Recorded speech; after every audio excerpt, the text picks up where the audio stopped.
สวัสดีครับเรียนพระคัมภีร์กับอาจารย์ดิวนะครับ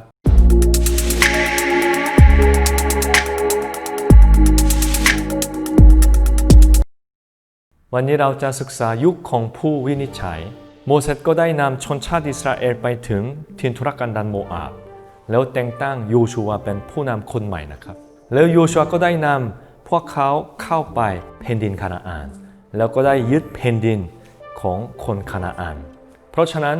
โยชูวาเป็นผู้ที่ทำสงครามกับชาวคานาอันอย่างมากแล้วชื่อต่างๆของกษัตริย์ที่เป็นศัตรูของพวกเขาก็อยู่ในโยชูวาบทที่12นะครับก็คือ31รอบที่เป็นสงคราม31ครั้งที่โยชูวาได้ชนะแล้วอีก2รอบนั้นก็เป็นสงครามที่โมเสสได้ชนะชาวคานาอันก็คือแผ่นดินภาคตะวันออกของแม่น้ำจอร์แดนที่โมเสสได้ยึดแล้วก็มอบเป็นมรดกแก่เผ่ากาดมานาเซแล้วรูเบนนะครับแล้วโยชูวาก็ได้แบ่งแผ่นดินที่เขาได้ยึดนั้นแก่ชนชาติอิสราเอลตามเผ่า12เผ่านะครับเพราะฉะนั้นตั้งแต่บทที่1ถึงบทที่12ก็เป็นเรื่องการทำสงครามกับชาวคานาอันแล้วตั้งแต่บทที่13ถึง24ก็เป็นเรื่องการแบ่งแผ่นดินเป็นมรดกแก่ชนชาติอิสราเอลแต่คนเลวีไม่ได้รับแผ่นดินเป็นมรดกของพวกเขาพระเจ้าตรัสโยชูวาว่าคนเลวีมีพระเจ้าเป็นมรดกของพวกเขาแต่คนเลวีนะครับก็ได้รับเมืองลี้ภัย41เมืองในทั่วแผ่นดินของอิสราเอลแล้วพวกเขาก็ได้มีหน้าที่การสอนธรรมบัญญัติแก่ชนชาติอิสราเอลในทั่วแผ่นดินในเมืองลี้ภัย41เมืองนะครับในการเป็นประเทศแบบสมบูรณ์นะครับต้องมี3สิ่งนะครับก็คือประชากรกฎหมายและแผ่นดินนะครับในสมัยของโยชูวาพวกเขาก็ได้รับแผ่นดินเป็นมรดกที่อาศัยได้อย่างถาวรแล้วในสมัยของโมเสสพวกเขาได้รับธรรมบัญญัติเป็นกฎหมายของชาวปุโรหิตแล้วในสมัยของอับราฮัมก็ได้รับพระสัญญาว่าพวกเขาจะเป็นชนชาติใหญ่ที่เป็นจำนวนคนมากเพราะฉะนั้นในสมัยของโยชูวาเราก็ได้เห็นการทรงสำเร็จพระสัญญาของพระเจ้าว่าพวกเขาได้เป็นประเทศแบบสมบูรณ์นะครับแล้วโยชูวาก็ไม่ยอมเป็นกษัตริย์ของชนชาติอิสราเอลแม้ว่าประชากรก็อยากให้เขาเป็นกษัตริย์ของพวกเขาเพราะว่าในแผ่นดินของอิสราเอลมีพระเจ้าเป็นกษัตริย์ที่เที่ยงแท้โยชูวาก็จึงไม่ยอมเป็นกษัตริย์แล้วสิ่งนี้ก็เป็นเหมือนกันนะครับในชีวิตของผู้วินิจฉัยทั้ง12คนนะครับผู้วินิจฉัยก็ช่วยสงคราม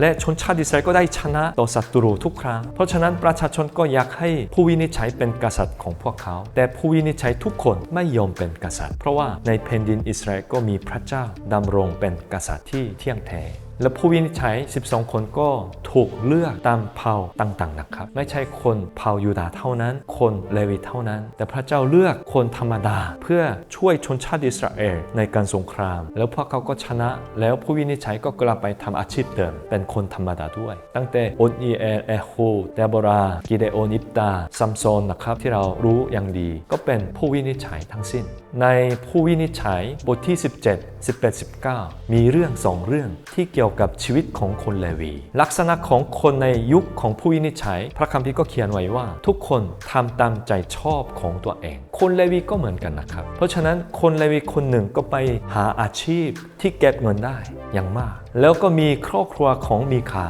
ถ้าอยากรู้ก็ให้พี่น้องอ่านบทที่17 18ด้วยนะครับก็คือครอบครัวของมีคาได้ชวนคนเลวีคนหนึ่งมาให้ทำงานเป็นปุโรหิตสำหรับครอบครัวของเขาสร้างรูปเคารพแล้วคนเลวีคนนั้นก็เป็นปุโรหิตในบ้านของมีคาด้วยอันนี้เป็นเรื่องบาปที่คนเลวีทำกันอยู่ในสมัยนั้นแล้วก็อีกเรื่องหนึ่งก็เป็นบาปของคนเลวีที่มีภรรยาน้อยเป็นบาปทางเพศด้วยทำให้เกิดเหตุการณ์ที่โหดร้ายเกิดขึ้นในทั่วแผ่นดินอิสราเอลด้วยนะครับเพราะฉะนั้นเราก็ได้เห็นว่าในสมัยยุคของผู้วินิจฉัยเป็นยุคแห่งความมืดไฟวิญญาณที่มนุษย์ทุกคนทำทุกอย่างตามใจชอบตามความคิดของตัวเองอย่างสม่ำเสมอไม่ค่อยมีใครที่แสวงหาพระเจ้าด้วยใจจริงแล้วนางรูธก็เป็นเหตุการณ์ที่เกิดขึ้นในยุคของกิเดโอนผู้วินิจฉัยเพราะฉะนั้นนางรูธก็เป็นนางเสือที่อยู่ในผู้วินิจฉัยนะครับรูธเป็นใครนะครับก็เป็นคนที่ยำเกรงพระเจ้าแม้ว่าเขาเป็นชาวโมอาบชาวต่างชาติแต่เขาก็ได้เรียนรู้เรื่องพระยาเวห์จากนาโอมีแม่ของสามีนะครับก็ได้เป็นคนยำเกรงพระเจ้าด้วยใจอย่างสม่ำเสมอแล้วกลับมาเมืองเบธเลเฮมกับนาโอมีด้วยและปรนนิบัติอย่างดีแล้วนางรูธก็ได้เป็นบรรพบุรุษคนหนึ่งของใครนะครับ กษัตริย์ดาวิดพระเจ้าอวยพรชีวิตของนางรูธแล้วชื่อของรูธก็อยู่ในลำดับพงศ์พันธุ์ของพระเยซูคริสต์เจ้าด้วยอันนี้เป็นเรื่องที่ยิ่งใหญ่ที่เกิดขึ้นในชีวิตของรูธนะครับเพราะฉะนั้นนางรูธเป็นหนังสือที่ไม่หนาเท่าไหร่นะครับแต่มีความสำคัญอย่างยิ่งให้เรามองไปถึงยุคใหม่ซึ่งเป็นยุคกษัตริย์ดาวิดแล้วนำพวกเราไปถึงสมัยของพระเยซูคริสต์เจ้าอันนี้เป็นความสำคัญของนางรุธนะครับเรื่องทั้งหมดนี้ก็อยู่ในยุคของผู้วินิจฉัยเข้าใจไหมครับแล้วตั้งแต่ครั้งหน้าเราจะศึกษาเรื่องต่างๆในยุคกษัตริย์นะครับขอบคุณมากนะครับขอพระเจ้าอวยพรทุกท่านนะครับสวัสดีครับ